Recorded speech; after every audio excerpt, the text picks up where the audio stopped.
예, 반갑습니다. 오늘 서울에서는 그 박원순 피해자가 처음으로 기자회견을 가졌습니다.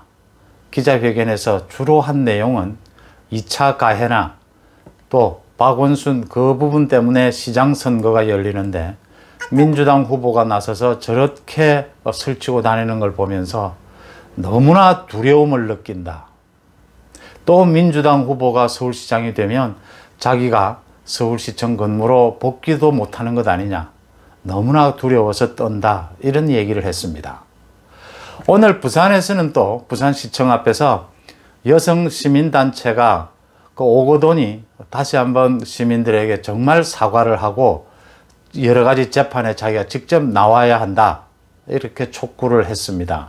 그 오거돈의 피해자도 몇 달 전에 그 피해자가 쓴 편지가 공개가 됐죠. 너무나 두려워서 밤에 잠을 잘 수가 없다. 오죽했으면 그 피해자의 그 편지가 지금 생각이 나는데 자기가 그 사건이 있고 난 다음에 편지를 써서 자기 주변에 자기가 혹시 무슨 일을 당할지 몰라서 내용에 자기는 절대로 자살한 것이 아니다. 자기가 만약 잘못된다면 자기는 스스로 목숨을 끊은 것이 아니니까 꼭 진실을 밝혀달라는 내용을 편지를 써서 자기 주변의 가족들이 발견할 수 있는 곳곳에 그 편지를 숨겨놨다고 합니다. 얼마나 두려웠으면 이렇게 할까? 이 피해자들이 왜 두려워해야 하느냐? 이 얘기입니다. 그러니까 지금 입장을 바꿔놓고 보면 박원순이나 오거돈의 스타일도 그렇습니다. 또 우리 사회 분위기도 그렇고요.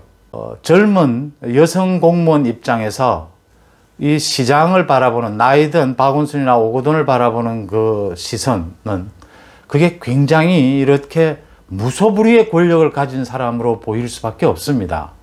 그 사람들의 행동도 그랬고 또 우리의 지금 공직 풍토도 아직 그렇습니다. 정말 나이로 보나 까마득한 자기 위의 상사들도 그 시장들에게 굽신거리면서 꼼짝도 못하고 줄줄줄 따라다니고 어딜 다니면 그 인사권자가 또 박원순이나 오거돈 다 뭐 서울이나 부산에서 나름대로 오랜 경력을 쌓아온 사람들이기 때문에 거기에서 풍기는 그 행동들. 그래서 이 피해자들이 느낄 이 두려움을 정말 입장을 바꿔놓고 생각하면 그건 정말 대단한 것이다. 그 두려움에 지금도 떨고 있다. 이 부분입니다. 오늘 박원순 피해자가 비공개긴 하지만 기자회견을 열었는데 그 내용 곳곳에서 그런 두려움이 느껴집니다. 지금 박원순 피해자에 대한 그 네티즌, 친문 네티즌들의 욕설, 비난 쏟아지고 있지 않습니까? 박원순 피해자가 이랬습니다. 저의 피해 사실을 왜곡하고 오히려 저를 상처 주었던 정당에서 시장이 선출되었을 때 저의 자리로 돌아갈 수 없을 것이라는 두려움이 듭니다. 그러면서 민주당 박영선 후보에 대해서 지금 박영선 후보 캠프에 피해 호소인이라고 말을 쓰자라고 한 그 의원들, 남인순, 고민정, 진선미, 그 모두 박영선 캠프에서 그 지금 무슨 자기가 맡을 일 맡아서 매일 지금 TV에 나오고 있지 않습니까? 이 남인순 의원은 피해 호소인이란 말을 처음으로 만들어서 주변에 오는데 피해 호소인이라고 부르자. 그랬던 사람입니다. 고민정, 진선미 모두요. 이 사람들을 캠프에서 쫓아내고 또 남인순 같은 경우에는 의원직을 사퇴하라 책임지고 이렇게 호소를 했습니다. 박원순 피해자는 또 지금 상황에서 본래 선거가 치러지게 된 이유가 많이 묻혔다고 생각을 한다. 후회가 덜한 쪽을 선택하고 싶어서 기자회견을 자기가 처음으로 하게 됐다. 이 지금 피해자가 얘기하고 있는 게 2차 가해, 박원순의 지금 그 사건으로 인해서 피해자와 가해자가 뒤바뀌는 현상이 일어났다. 최근에는 또 책까지 발간이 되지 않았습니까? 이 피해자가 얘기하는 그 피해 사실이 거짓이다.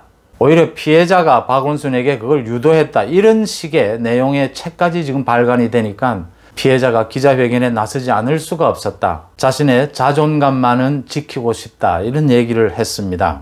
피해자는 또 잔인한 지지자들의 2차 가해 속에서 하루하루를 버티며 살고 있다라고 했습니다. 지금 이 피해자가 묻고 있는 겁니다. 지금 다가오는 이 서울시장 보궐선거에서 자신을 피해 호소인이라고 2차 가해를 했던 저 의원들과 함께 민주당 후보가 또 시장으로 당선이 되면 자신이 어떻게 그 서울시청으로 다시 업무 복귀를 할 수 있으며 또 그 두려움에 자기가 하루하루를 떨면서 버티며 살고 있다. 지금 이 심정을 이야기하고 있는 겁니다. 또 부산에서는 오늘 부산여성 백인 행동이라는 단체입니다. 이 단체에서 시청 광장 앞에서 기자회견을 열고 이 단체가 오거돈에 대해서 손해배상 청구를 했습니다.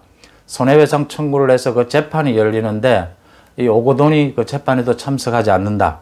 그래서 기자회견을 열고 권력형 성범죄로 치러지는 재보궐선거를 유발한 장본인인 오거돈이 부산 시민과 피해자에게 진심으로 사과하고 재판에 출석해 성실히 답변하라 라고 요구를 했습니다. 이 지금 여성단체가 이렇게 이야기하는 건 지금 오거돈은 구속도 되지 않은 상태입니다. 이런 범죄 사실이 더 추가로 일선 게 드러났는데도 구속도 되지 않습니다. 이 지금 나이 어린 여성 공무원이 생각할 때 그 나이로 보나 직위로 보나 얼마나 두렵고 무섭겠습니까? 구속조차 되지 않고 저렇게 버젓이 다니고 있고, 그러니까 오죽하면 그런 편지를 썼겠습니까? 자신이 만약 잘못된다면 자신의 부모, 가족들이 그걸 찾을 수 있게, 내가 만약 잘못되면 내가 스스로 어떻게 한 것이 아니다. 꼭 내가 잘못된 자신의 죽음이 혹시 된다면 그렇게 떨고 있는 겁니다. 그 진실을 밝혀달라 라는 편지, 유언이죠. 그 편지를 써서 곳곳에 숨겨놓는 그 두려움을 정말 짐작해야 한다, 이런 생각이 듭니다. 서울과 부산에서 오늘 동시에 경교롭게 동시에 이렇게 서울에서는 피해자가 기자회견을 열고 부산에서는 여성시민단체가 오거돈의 사과를 요구하고 그 피해자에 대한 진심 어린 사과, 그 다음에 오거돈이 재판에 좀 제대로 나와서 성실하게 답변하는 것, 이 촉구하는 것, 이 모두가 4월 보궐선거가 무엇 때문에 치러지느냐, 왜 이렇게 피해자들이 두려움에 떨어야 하느냐, 정말 이건 나라냐, 이런 질문을 우리들에게 던지고 있다, 이렇게 보입니다. 고맙습니다.